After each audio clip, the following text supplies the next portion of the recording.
Hi everyone. Allow me to introduce myself. My name is Julie. Some of you I've met now on the discussion board. I just want to let you know that you can feel free to ask questions or make comments at any point throughout the presentation by typing your question in the question box and clicking send. It should be pretty easy, very easy to figure that out. If you can't see the question box, click on the orange box with the white arrow in the upper right corner of your screen to open the questions box area. I'll say that again. If you can't see it, click on the orange box with the white arrow in the upper right corner of your screen to open the question box area. So I will be answering most of the questions at the end of the presentation so I can get through the content. But if you're having trouble or you have a question or concern, feel free to let me know and I will address it then as well. So this is the first of a three-part series in the early childhood and talking about specifically how we think about early childhood development and then those red flags and the deficit areas for children with autism spectrum disorders.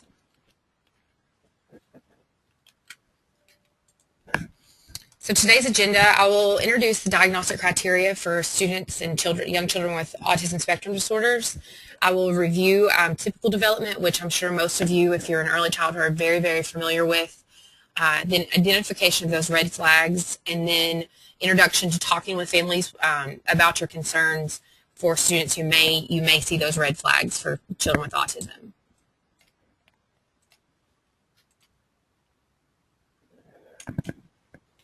So it says it's here because recently we go under, for the last, I don't know, so many, 5 or 6 years at least I know of, that the DSM, which is the Diagnostic Statistical Manual, we were under the 4th edition, and recently the 5th edition has appeared. And it came out and was published in May 17th.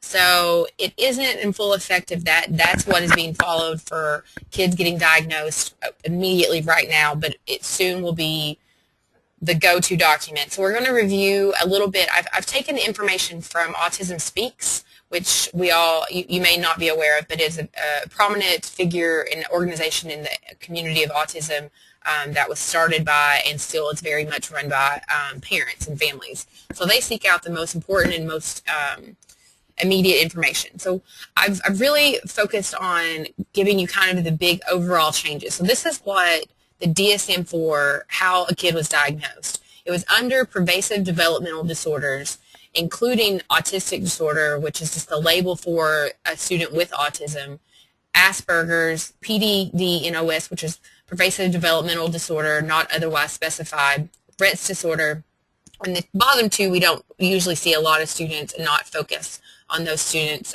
here at the Kentucky Autism Training Center because they have a series of different types of deficits. So now we know that this is no longer what the criteria will look like for the DSM-5. So I'm going to show you some of the changes based on Autism Speaks and the information that we've been given, and then we will have, I'll go through kind of the diagnostic criteria under DSM-4 so you'll kind of know what it means to have those deficits. So the 5 major changes, and I'm sorry there's a lot of words on these slides, but I wanted to get the language exactly how Autism Speaks put it out.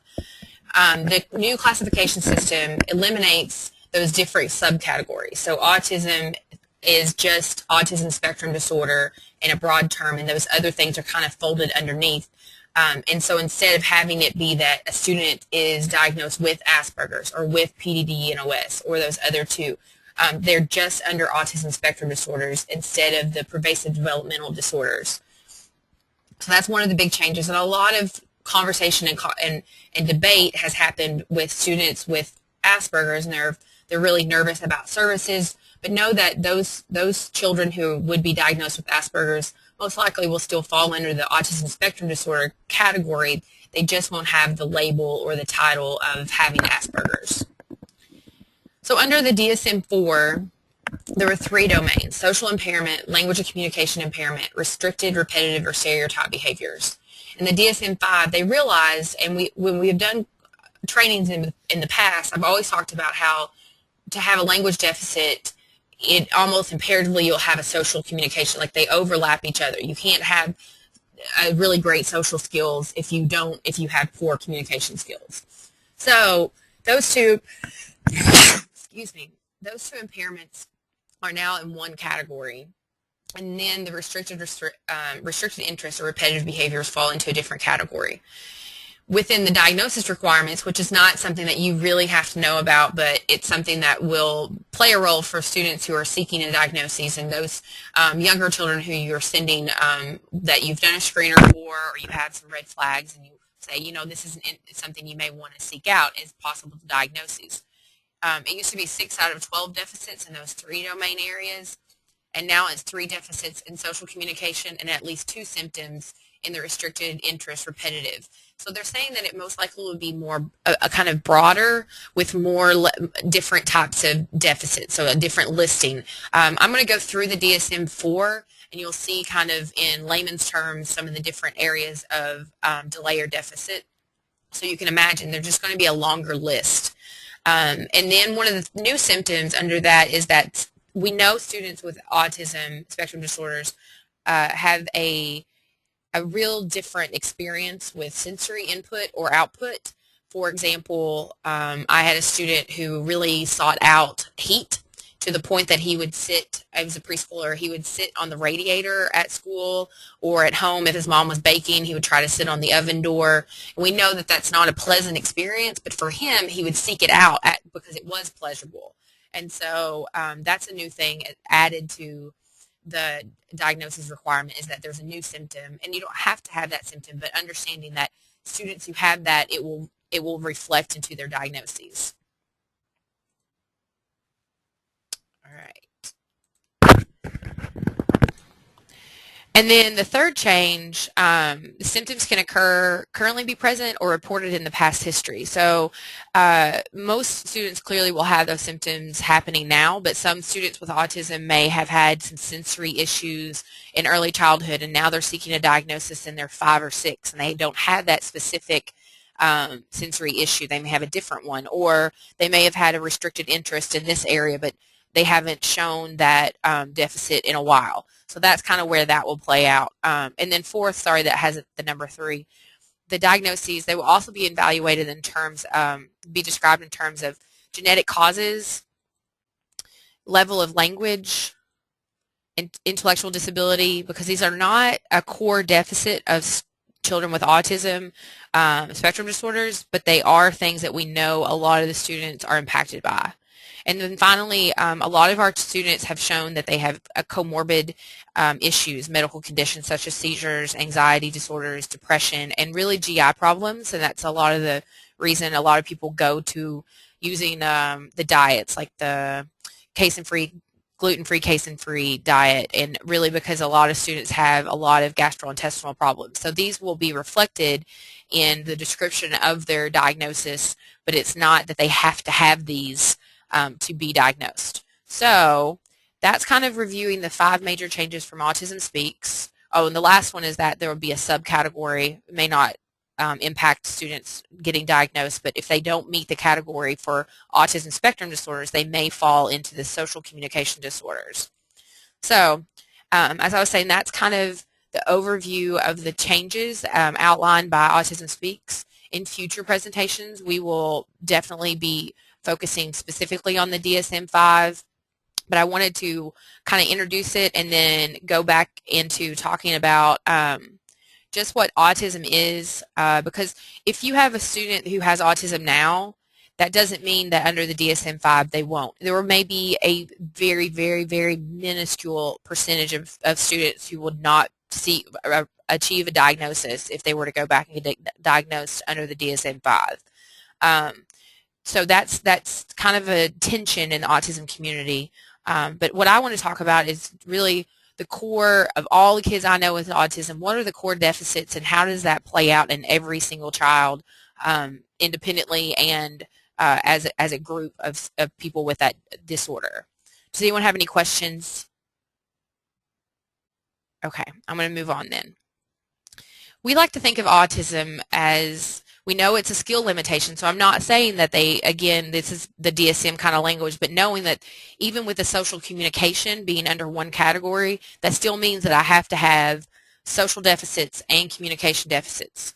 And then that other category of repetitive behaviors or restricted interest. So those are my skill limitation areas. But to be a spectrum disorder means that each child is really affected to different degrees in each area.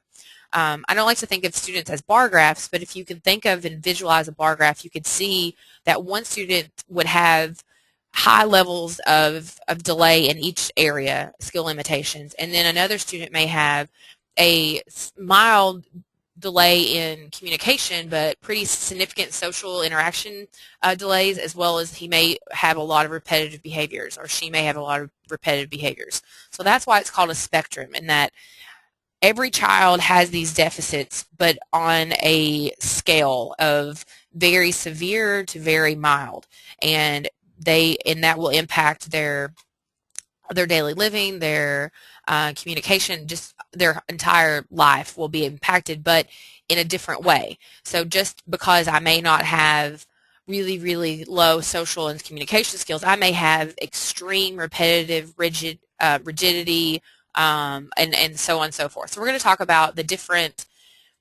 each category and kind of the different impairments underneath those. So with the DSM-4 under social interaction, these are some of the different ways you could display that social interaction deficit. So for young children, impairment in nonverbal communication is very aware. So if we know, we're going to talk about typical development later, but that's our first way to say what we want, besides crying, which is a verbal communication. So as if I'm looking at you or I'm pointing towards something, I'm telling you something. So that's a social interaction, is that I'm gaining that joint attention, which we'll talk about later as well. And if I have trouble with that, I also have failure in developing peer relationships, because I'm not engaging with you. I'm not cooing back and forth. I'm not smiling at you. I'm not interested in the games you're playing, your tickle games. I'm not responding. So back and forth. It's not because I don't enjoy you interacting with me. I don't understand, as a student with autism, we don't have a section talking about theory of mind, but I'll kind of explain it quickly. And the idea is that students with autism lack theory of mind, meaning that they don't see the world from your perspective. If I were to ask them, how is mommy feeling, or how is Miss Jan feeling, and you're crying, they may be able to say sad because someone has told them, but they can't see the world from your perspective. So whatever happened to you, they don't see how that impacts you. So their experience with you is much different. So it seems like they have a lack of a spontaneous sharing of enjoyment and interest. For example, if you're doing show and tell and a kid brings in a book, and it's not, I really like Thomas the Tank Engine, and it's not about Thomas. So I'm sitting there, and all the kids are like, oh, just because they know if I respond to that kid showing his book, that kid may want to play with me on the playground. We are now creating this back and forth of social emotional reciprocity, sharing enjoyment, and I don't understand what I get out of it, and my world is so black and white that I just don't respond if I have autism. It's not that I don't want to be a friend, it's that I don't have the skills inherently to be a friend. I have trouble learning through observation. So if I see that if I come over and pat you on the back that you're a little happier, I don't see how my interaction changed your feelings towards me. So it's really imperative that you understand that theory of mind is lacking in students with autism, so that's why social interaction is so difficult. And that a lot of times families will say, well, he just doesn't love me. And that's not true. He doesn't understand that saying, I love you, mommy, makes a difference in your relationship with him.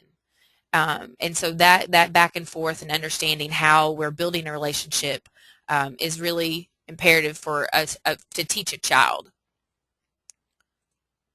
So these, as I said, were very overlapping, and with social communication, you can't separate them, because if I can't communicate back and forth with you and sustain a conversation, I'm clearly not going to be able to create a relationship with you. So starting with, we know that when we get to our red flags, this is a huge red flag. If there's a delay in or total lack of spoken language, something's wrong. It may not be autism, but there's definitely going to be a developmental disability or a developmental delay that hopefully through the appropriate amount of support, through speech therapy, language therapy, that they will be able to then, be with their peers and have the same language ability. However, if a student has a delay in or total lack of spoken language, it could be a sign for autism if these other signs and other deficits are also present. Next is the impairment to an ability to initiate or sustain a conversation. That goes a lot back to thinking about theory of mind. If I don't see why I need to talk to you or what's in it for me, or that sometimes we just literally just have small talk, that it's building a relationship, and that even if I don't know you in the hallway and I pass by and you say good morning, I may not respond to you because I don't see the reason to do it. Until someone teaches me that it is polite, and it is polite because, and so you have a lot of a direct instruction on teaching students to greet, to ask for help, do these things that I otherwise would learn through observation, that's what I do. When my mama says good morning to someone, I notice that that's what you do, so now I do that. Stereotyped use of language is a giant red flag as well, and this can be in several forms. One of the most prominent forms, the most obvious forms, is through echolalia. And echolalia is the immediate repetitive speech. So it would be that you say, good morning, Bobby, and Bobby, who has autism, says, good morning, Bobby. He repeats exactly what you say immediately after you finish saying it. So echolalia can be immediate. It can also be delayed. And sometimes delayed echolalia is called scripted language. And some people call it TV talk. I've not heard that in a widespread usage, but a lot of times students will take little tiny phrases that they've heard on television or on a video game or something like that, or just in their natural environment from a parent or a sister or family member, and they'll take that script or that short phrase and insert it somewhere, sometimes out of context, which is, it's more likely going to be out of context than not. And so that's also a stereotyped use of language, in that we're not using language in a very functional way. It may be that the student has a very extensive vocabulary, and they can label anything, they can tell you definitions of everything, they can talk and talk and talk. They could talk to someone who has, an adult who has a great vocabulary and a great language capacity. However, if you were then to maybe ask them a question, what did you have for lunch, they may not be able to answer. And that also is connected to students with autism oftentimes have splinter skills, meaning I may be really, really good at one thing and then I can't tie my shoes, or I can't follow a recipe, or I have trouble with toileting. Even though you think my cognitive skills, my intellectual ability is very, very high, I may still have all of these skills I'm not very good at. Or I may have an intellectual disability. I may be very good at a foreign language, but I'm not very good at math. And so there's these splinter skills. It's not over the board of that I'm very good at everything or I'm not very good at everything. Going back to the stereotyped use of language, another thing is that students will they'll script a whole entire movie or a whole entire TV show.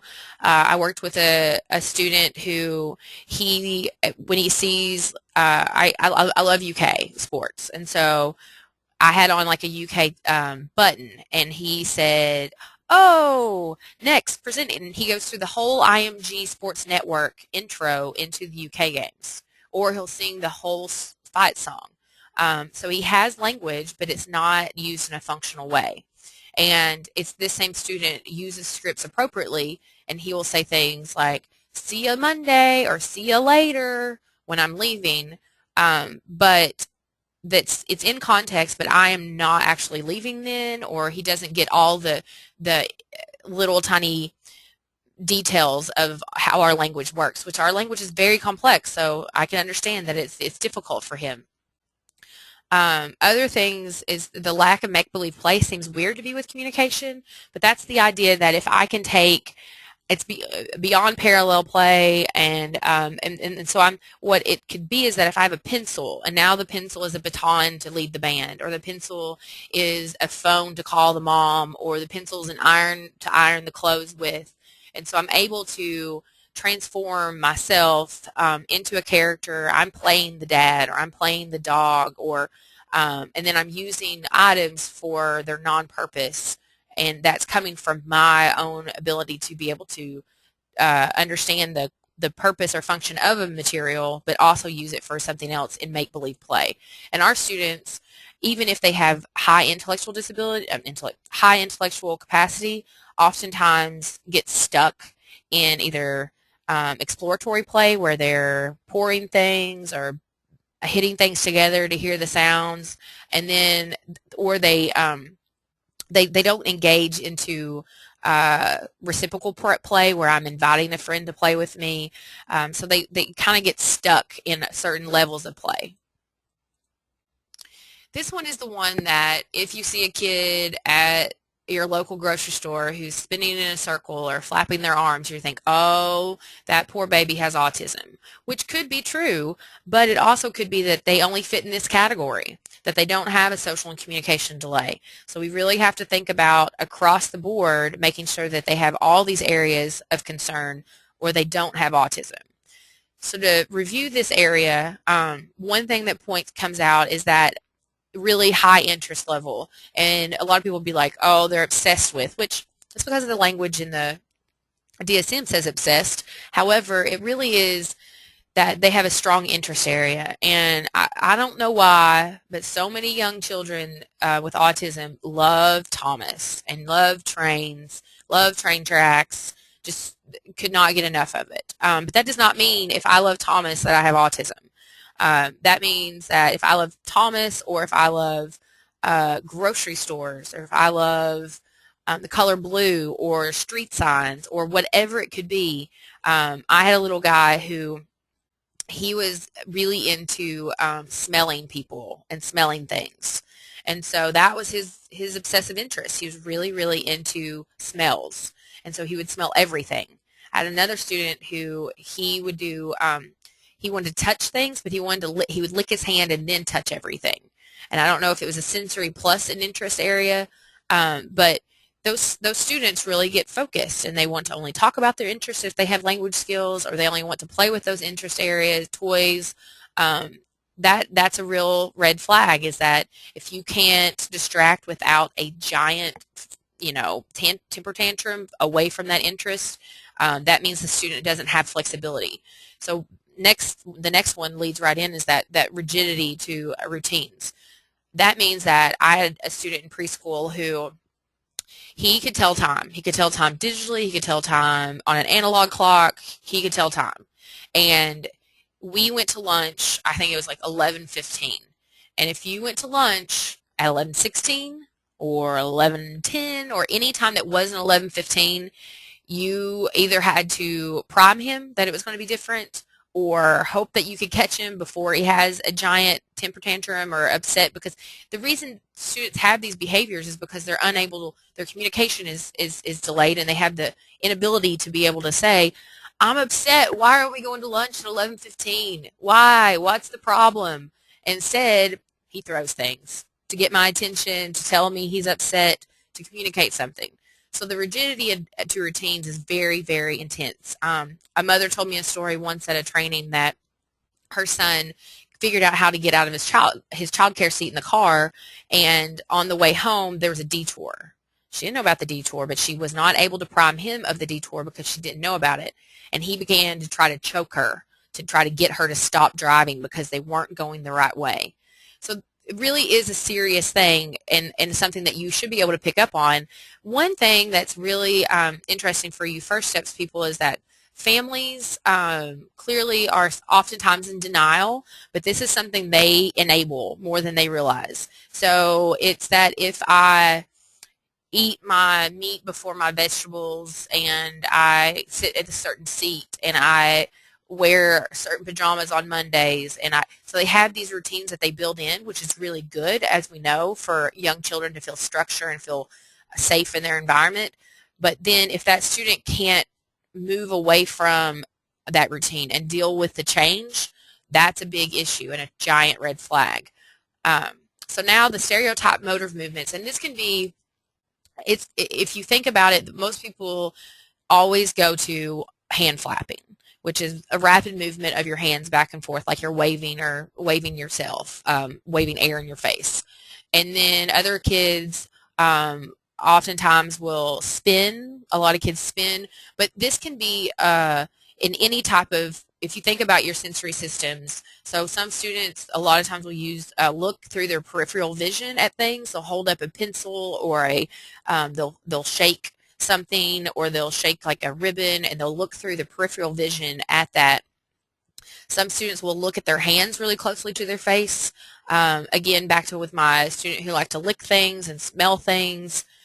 So those are different a lot. Some kids will textures, they'll want to feel things, so they'll get on the carpet and they'll rub on the carpet.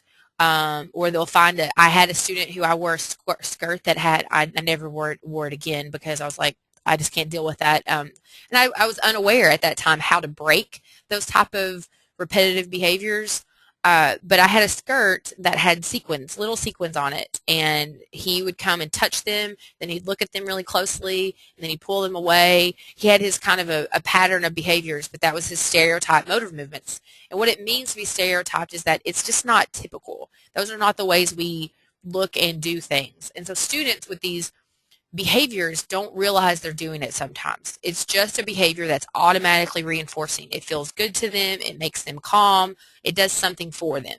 And so it isn't until we start to build perspective of how it impacts all the people around them that they understand that there's a time and a place to do those things, and maybe the time and a place is not in the middle of a circle or in the middle of a grocery store.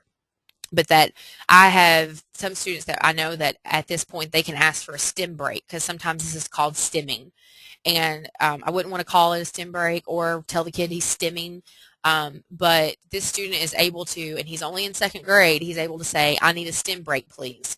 And they have a area of the room that is partitioned off with, like folding doors in a way, that he goes and he takes a pencil and he moves it rapidly next to his eyes to look at it, and then he comes back and joins the group again. So that's a very high level of understanding. But if you start at a very young age and notice what those stereotype motor movements are, and when a kid needs to do that or seemingly needs to do that, then giving them time and place to do it is going to be better for you, because if you prohibit it from happening, that's when behaviors will happen, because they need to have that motor movement.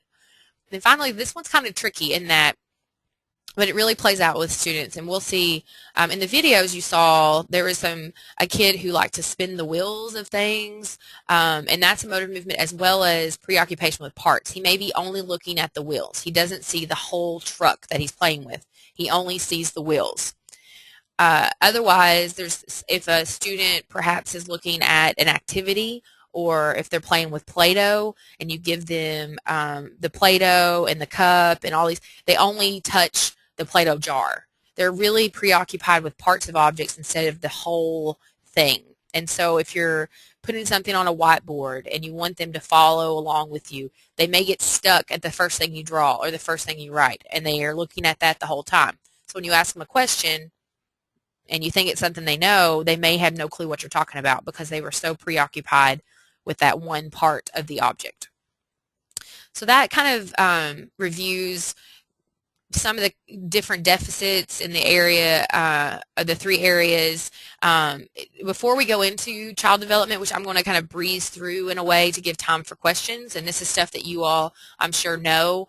Does anybody have any questions about those different examples I gave, or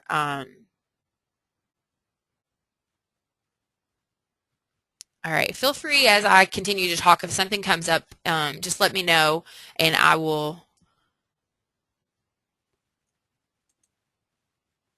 Oh, sorry for the pause. We're having a little technical moment. Aha. All right, so I'm going to have one moment here to review some questions, because I realized that there was a whole different spot that I need to look for questions. I haven't done a webinar in a while. Welcome to Webinar World. How do I print the slides? You should have gotten a PDF. in Moodle, as you and so you'll have a Moodle account, and that's how you get to the discussion board, to the resources, to the videos, and all of that. So Bonnie, if you have trouble getting through Moodle, our person will help you with that. Someone asked, what will the subcategories be under? And the subcategories there won't be subcategories. It's autism spectrum disorders. And if I get more information, note this is the first time I'm presenting stuff on the DSM-5, and we haven't been fully trained yet. We're going to have a training by someone who is on the board of the committee who created the new description for autism spectrum disorders. So we'll have more information then. Someone asked if Rett Syndrome is being moved to another category. I'm unaware of that. I don't know enough about Rett Syndrome, but I will look that up and get that information to you. How can you turn up the volume? I don't know if that's an internal GoToWebinar question, but I would go to your volume controls on your actual computer and see if that helps. And then there's a few more. Someone asked, why won't First Steps make referrals for a child to have assessments done if they are close to turning 3 but are just now showing behaviors that are considered red flags? I would say, Ashley, but I'm not for sure, is that probably the transition time between the 6 months before their 3rd birthday, that they're working on that transition into preschool, and that they probably could make a referral for the assessment, but the child will most likely qualify if they're not, even if they're aging out of First Steps, that they're going to qualify for, services 3 to 21, and so they'll transition into that preschool classroom. And when they are in the preschool classroom, hopefully they will be going through that the assessment process as well. That's probably what I would say, is that if they're really close to turning 3, that First Steps thinks that they're handing over the reins to the local districts, and so those district people will work with the families on having the child have either the screener, like the MChat, and then the ADOS, or if they could possibly also have an educational diagnosis, and then work towards a medical diagnosis. Another question says, can children have just 1 or 2 of the categories and have autism? No, they must have symptoms under each one. Otherwise, and that's probably why they're moving on to having the social communication disorder as a new category of disability, because not that it's category under the 13 recognized categories under IDEA at the moment, but in the DSM-5 having the social communication disorder, because you have to have enough in each one, or otherwise it doesn't, you don't have autism. You have to have 1 in all the different areas. Not 1, but you have to have multiple in different areas. I'm not sure. If someone asks, I can only see 1 slide, is that all I'm supposed to be able to see? One time, yeah, 1 at a time. The person who wrote that, you will see the 1 slide that I'm showing and talking about as I share my screen. So that's how you will see the presentation. Someone asked, is it possible to teach theory of mind? Yeah, it totally is. I mean, it's not that you would tackle it as calling it theory of mind, but you think about, how do I build perspective? Social stories are a really good way because they include a perspective statement. When I do this, my teachers are very proud. Another way is that we work on teaching emotions, recognizing emotions. So it's not that I'm going to be able to transfer and understand how that person's feeling automatically, and it may seem very robotic at first, but we can teach students to be able to see you crying and come up and say, are you okay?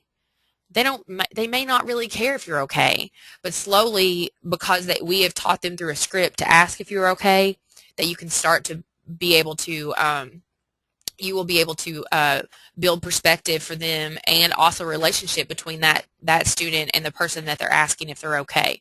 If you want more resources about those type things, it's a lot of social emotional skill development, and oftentimes is done a lot of times through social skills groups. So just let me know about that. Someone asked again, because their mic went out, about Rett Syndrome. I'm not very familiar with Rett Syndrome because we don't focus on that area under the pervasive developmental disorders under DSM-4, and I'm not sure where it'll be. My assumption would be it's under autism spectrum disorders, but I don't know if there's actually going to be any subcategories under that. They're just going to be autism spectrum disorders. Here's your diagnostic criteria. So I can find out that answer. We're going to have a training on the DSM-5 changes very soon, and I can be able to answer those questions as they come up. So I don't know the answer. Someone asked, so Asperger's will be considered its own diagnosis? No, it will not be. It will be under the autism label, and it will not even have the word Asperger's that I know of. So that's a big controversy. However, if you really think about it, the clinical definition of Asperger's is that you have a delay in social interaction, repetitive restricted stereotype behaviors, and a communication delay after the age of 3. So the only clinical difference between Asperger's and autism is that you have that clinical diagnosis, like you have a clinical deficit in communication before the age of 3 to have autism, and after the age of 3 to have Asperger's. And oftentimes it was through parent report when you get an Asperger's diagnosis, or if you are intellectually have a high intellectual ability, then they will definitely get an Asperger's diagnosis. So really it's just a semantics almost, that I always think of Asperger's as just autism, and that it just is a person with high functioning autism can have Asperger's. So if you think of it that way, autism is an easier, broader label versus this division of, oh, I have Asperger's, and so that makes it different versus I have autism and it's on the spectrum. Someone asked if KATC can do a webinar on DSM changes. I'm sure that will probably come down the pipe. If it's not that we specifically do it, Dr. David Lohr is the person who will be training us, and I'm sure he's done on the proposed changes. There's one that he did a couple, I guess probably 6 months ago or so on proposed changes. I'm sure he would. He's a really, really great guy who does a good training, so he will definitely do one. All right, I'm going to get back into the training. Now that I know where the questions are, I will be more responsive. But we're going to get into talking about, and I started at 18 months. I wasn't sure of the audience, and I know that a lot of times, unless a kid is born with a condition like Down syndrome or is premature or some other cause, that they don't really get into first steps very, very soon unless parents are vigilant about looking at those milestones and being concerned and going and finding screenings and so forth. So I started 18 months because I feel like a lot of people also think about autism as regression, and that's not always the case, but some kids do regress. And so if we think about, we think about children, I wanted to start with 18 months, and I highlighted in red the ones that really struck me as potential red flags or potential things that would point to that student having autism. So as we go through them, I'm not going to go through and read them all, but just to let you think about it is that, as we've talked about, it should start to reflect in you as well as you're thinking about is that showing affection to familiar people, playing simple pretend games such as feeding a doll, or points to others something of interest. So that's really showing that we're thinking about joint attention, make-believe play. Those type of issues are things that may come up and really are red flags for kids with autism if they aren't doing those things. You don't think of a point as something really important, but because most kids just do it very, very early on. Kids with autism do not. They do not have good pointing skills, and if they do, they don't point for purpose. They may just point with their all kinds of fingers, and so if that's one thing we teach directly through instruction, how to point. So that's social emotional at 18 months. And then if we think about 18 months with language communication, the one that again points to show someone what he wants. So if I am babbling, and you're trying to fulfill my needs, I may point to something and give you an answer. I understand that that point has power and is communication. If I have autism, I'm still just going to scream and cry because I may not have a pointing skill. I may not understand that that has communicative power because I don't understand communication fully. And so if I don't understand that, it's really hard for me to communicate to you what I need or what I want. And then if you think about also the following one-step verbal commands without gestures, oftentimes simple steps like stand up. Because I'm not learning through observation, when someone says stand up and everybody else stands up, I put those two and two together. That stand up means lift myself out of my chair. So that may be another kind of red flag, is that if a student is, a little kid is unable to, come to mommy or sit down, pick it up, one-step directions, and they can't follow them, it's because they haven't learned through that observation like a typical kid would. Then I move on thinking about 2 years, and that's where a lot of families say at 22 months, at 20 months, somewhere near 2 years is the moment where they say, oh, he regressed. He stopped talking. He stopped caring about me. He stopped hugging me. He stopped laughing. All of those different emotional skills is what a lot of people point out. So if we think about it, the copying others, especially adults and older children, that doesn't seem like a big worry as much, but this is a huge deal because children with autism do not have very good imitation skills. It's something we have to directly teach. So if you are playing patty cake or you're clapping and a kid's clapping with you because they want to play, they want to engage with you, and you say, and you don't even have to say do this, you just are, if you are mixing in a bowl and you say, okay, your turn, they should be able to mix in the bowl. They should understand that copying someone is important, and so they pretend to drive a car like daddy, or they sing a song like someone, or they're doing things to get that response. And so students who don't have those imitation skills have to be directly taught, and that's a red flag. If I'm unable to imitate the wheels on the bus, that's a big deal. Okay, I'm having a question, and that I may talk about it at the end if that's okay. She's asking about severe anxiety starting at young ages. So I will talk to you at the end if that's okay. And then, so these are things that happen, and so as it says, like shows defiant behavior, that's normal. Getting upset about changes and things, that's normal. But there is, again, if we think about spectrum, it's that some students show very different behaviors that are much more extreme than others. Right. 2 years with language. Again, following the simple instructions and then pointing to things are big red flags. Even points to things or pictures when they're named. Students with autism may be able to do that. They may be able to name familiar people and body parts. They may be able to say sentences. So they have these good language skills, but then there's a breakdown that they may have issues with. That, the repeats words overheard in conversation. Yeah, they definitely probably do that if they have language skills. Sometimes you may start to look at is it functional? Is it used in context?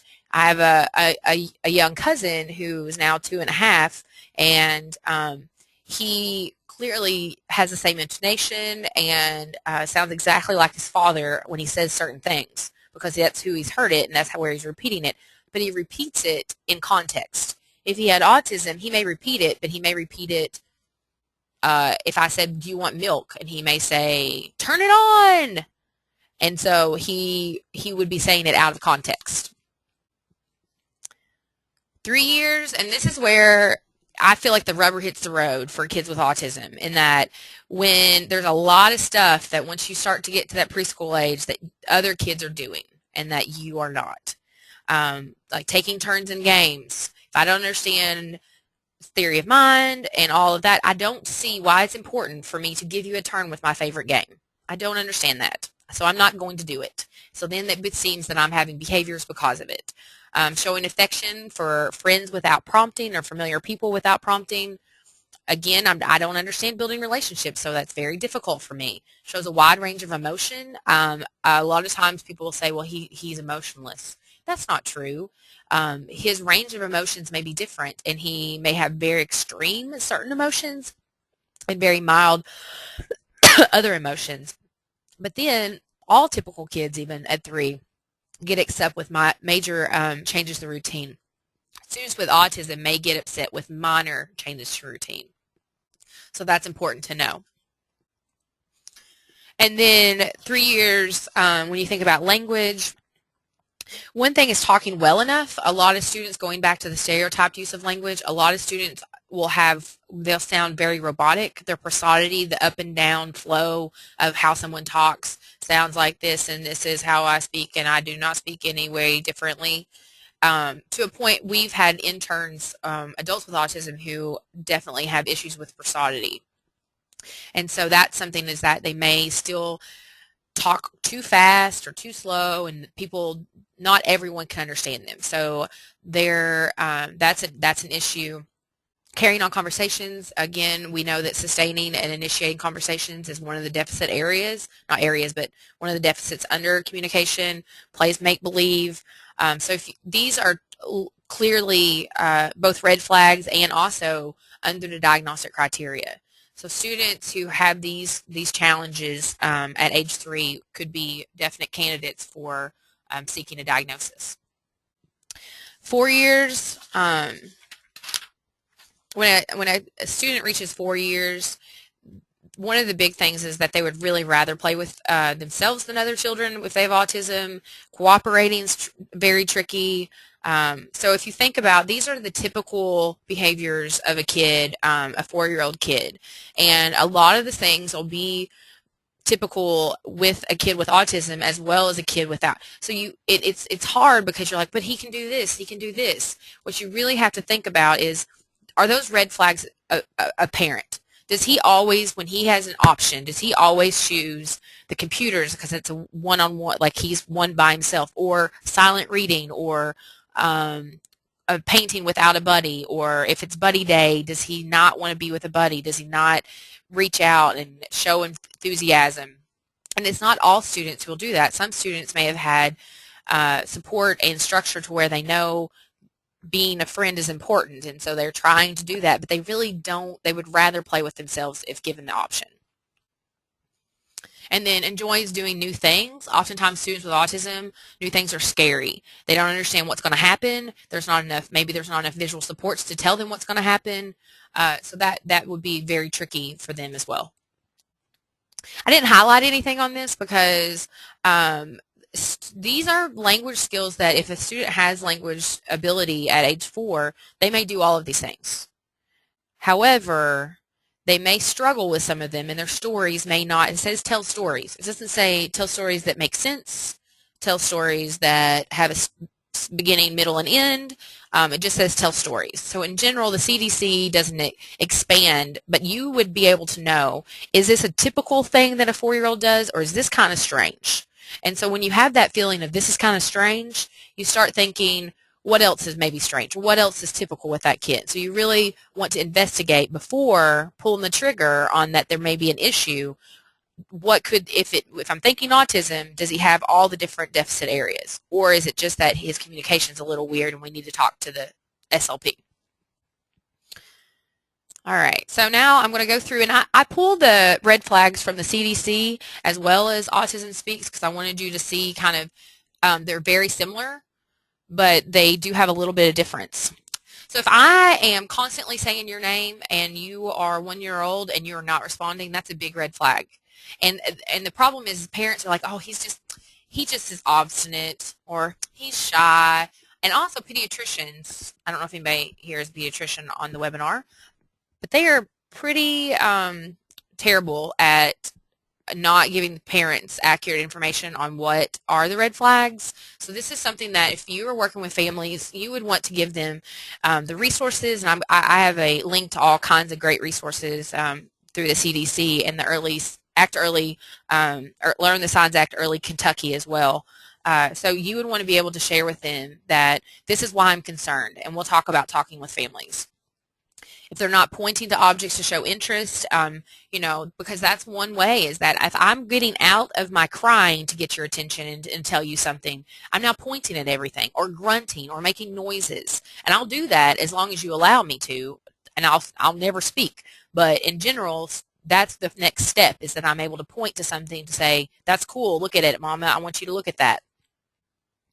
Not playing pretend games, and that could be as simple as like the video you saw, a kid feeding a stuffed animal, or drinking it for themselves, or so just following kind of pretend things that they've seen. They've seen someone else doing that. Maybe they have a baby brother at home, and he's an infant, so they know that they feed the baby.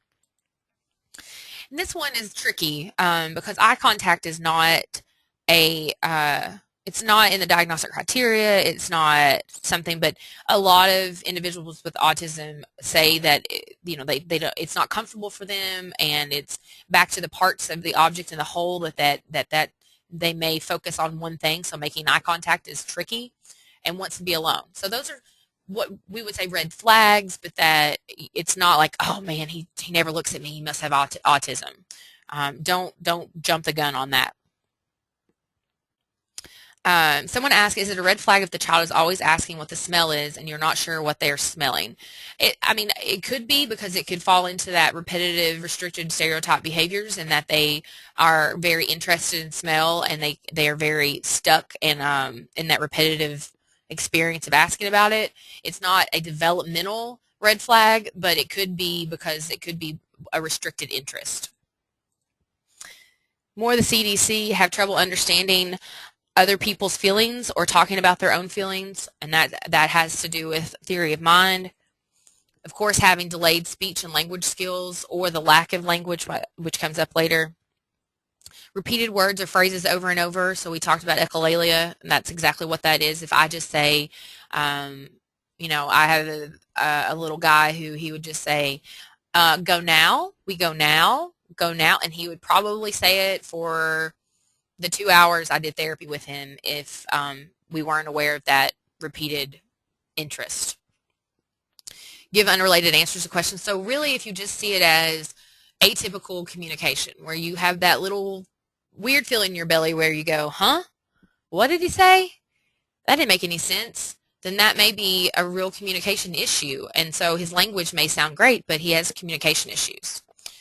More from the CDC is getting upset by minor changes, having obsessive interest, so these go right in line with the deficits. Again, having motor movements, and then having those unusual reactions to sensory experiences. And then the red flags from Autism Speaks are very similar, but they broke it down more into different ages. And so if you, at 6 months, not to say this kid has autism, I'm not saying that, but if a kid never smiles at you and never plays, like if you tickle them at 6 to 8 months and they are not responding, that's an issue. Whether it's autism or not, that's something to bring up to your pediatrician, seek your local agencies to do a screener for, because that child probably needs to have some developmental intervention, possibly some speech therapy. And then at 12 months, we know not all children fall along the milestones exactly where they start talking at this point and move on exactly through the milestones. However, if they're not babbling, they're not doing the blah, blah, blah, blah, blah, blah at 12 months, that's a big issue, because they should have words, at least one word, near 12 months. So that babbling should transition pretty quickly to mama, ball, blue, those words that are in their environment and they hear a lot and they see a lot. So you can see those. One of the questions said, would an example of be of echolalia asking what someone's name is after you give an answer, they continue to ask the question? Yes, except that would be more like stereotyped use of language, not echolalia as much, because echolalia is if you said, what's her name? And the kid said, what's her name? And they say exactly what you said, as if they're a parrot. Parrot speech is what echolalia sometimes is called. So we have a few minutes. I'm going to quickly go through these. Really, I'm just going to post them up there because there's a couple slides for talking with parents. But basically, the bottom line is that there are materials available that you can share this information.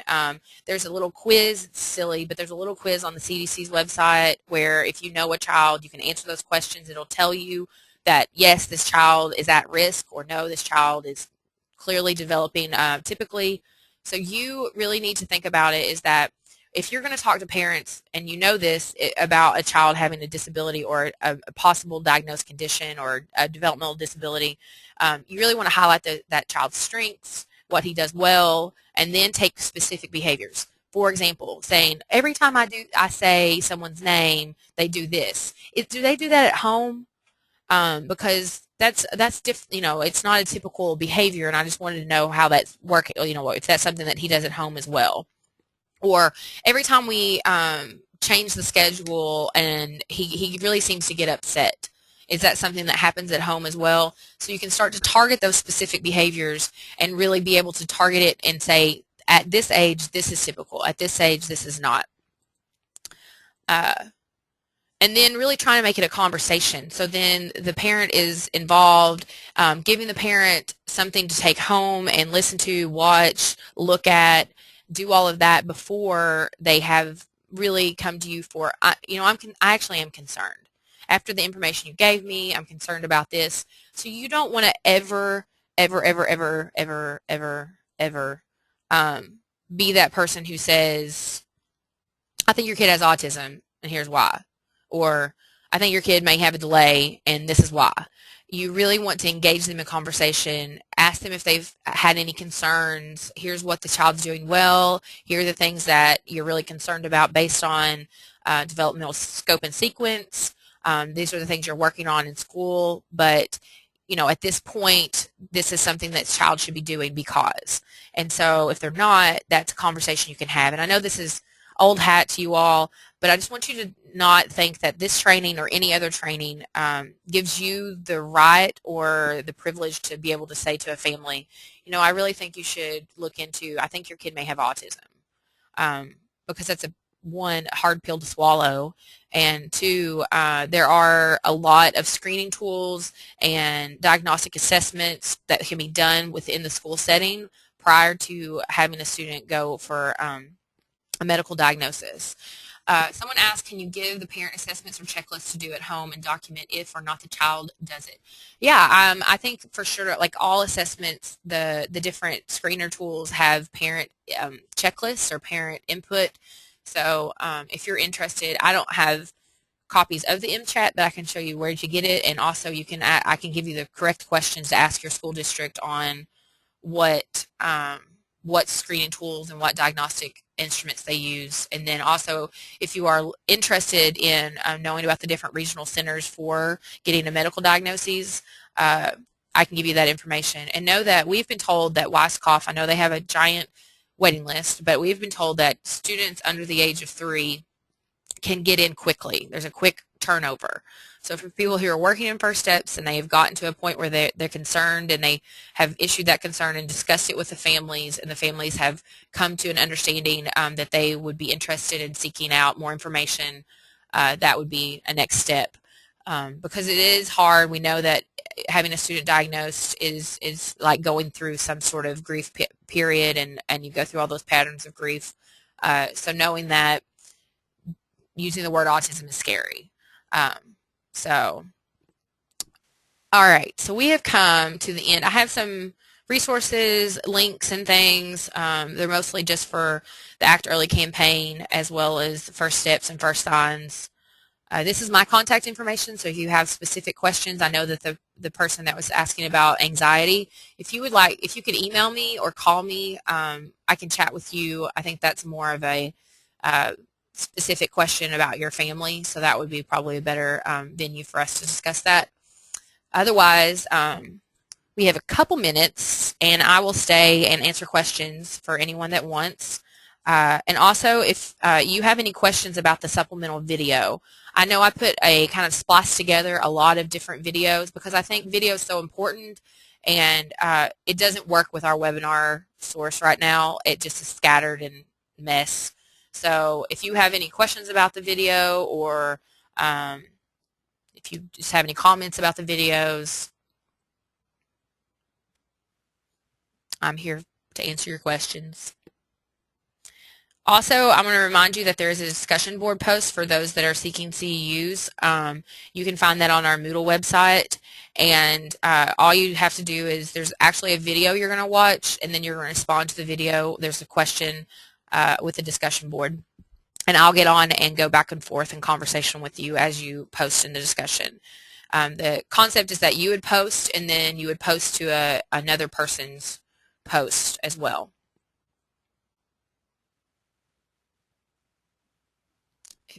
If there are no more questions, I'll say that I appreciate your attendance, and I hope that some of you will be able to attend the other upcoming webinars. The next one, I really focus on organizational tools and environmental arrangement. And then the last one is really focused on just instruction, specifically thinking about errorless learning and systematic instruction in the early childhood classroom. Someone says, where's the discussion board link again? It will be in the information that was emailed to you, and then it links you to a Moodle site, and you log on there. So check your email, and if you still have some trouble, email us back. There's a question that says, will there be a webinar on strategies for under 3 babies? I would say that I do focus a lot on the a preschool classroom. However, the strategies for working with students with autism are they across ages, and so the idea is taking behavioral principles, understanding motivation, and so if you're interested, I will make sure to go through and give some more examples for toddlers. But currently we don't have any of those planned, but I will definitely put that on our radar and see what I can do. And then finally, the last question is, I'm a parent, not an educator, don't need CEU credit. Is it helpful to you or me for me to go to the discussion board? It's up to you. You can go, and it may be a good discussion. Maybe you may learn from your peers and colleagues that were in the webinar today. If not, not a big deal. Oh yeah, and Janet Gautia points out there is a graphic with the evidence-based practices that break down for age groups and domains. They don't go down, though, all the way to birth. So they start at age 3, actually. But I will get that to you all if you want that as a resource. It's put out by the National Professional Development Center on Autism at UNC Chapel Hill. So they went through and read through all the literature to determine what is an evidence-based practice for individuals with autism and what is not, and then based on the literature that they read, what age group is best, that practice best meets their needs and versus not. Are there any more questions? If not, you can also always email me or give me a call, and maybe I'll see some of you all, well, talk to some of you all next week at the next webinar.